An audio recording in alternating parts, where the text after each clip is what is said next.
महाराष्ट्र के मूर्तिजापुर में किसान संगठनों ने नेतृत्वकर्ताओं मराठवाड़ा क्रांतिकारी शेतकरी संगठन के अध्यक्ष गजानन कावरखे, हिंगोली जिला अध्यक्ष विजय वानखेड़े और प्रवीण मटे पर लगे कथित झूठे आरोपों और कपास खरीद प्रणाली में अन्याय को लेकर कड़ा विरोध जताया। संगठन का कहना है कि 26 नवंबर को सेनगांव पंचायत समिति में कर्मचारी अनुपस्थित रहे, संविधान दिवस और शहीदी कार्यक्रम नहीं हुआ। जैसे ही ये गंभीर मामला वरिष्ठों के संज्ञान में आया तो संगठन ने सीधे तौर पर किसान नेताओं पर झूठे आरोप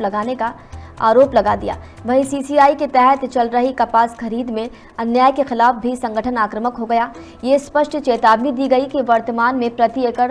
केवल 5 क्विंटल की खरीद सीमा को बढ़ाकर कम से कम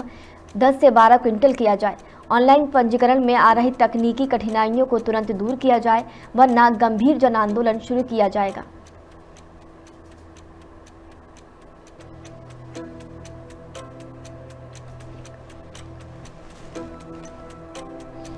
आज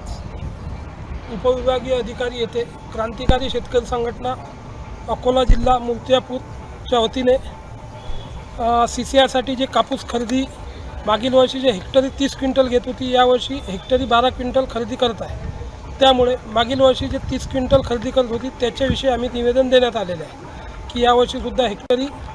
30 क्विंटल घेण्यात यावे, कारण यावेळेस उत्पादन थोडं जास्त आहे आणि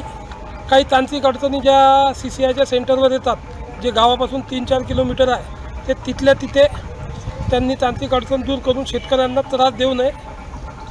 अन्यथा आम्हाला आमच्या पद्धतीने आंदोलन करावं लागेल। उपविभागीय मूर्तिजापूर उपविभागीय अधिकारी कार्यालय मूर्तिजापूर येथे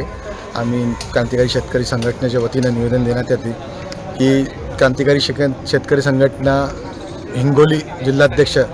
गजानन कावरखे, प्रवीण विजय वानखडे आणि प्रवीण मते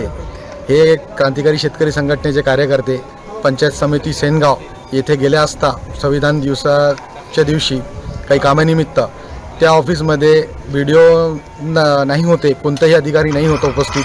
त्यामुळे तिथं संविधान दिवस का नाही साजरा केला म्हणून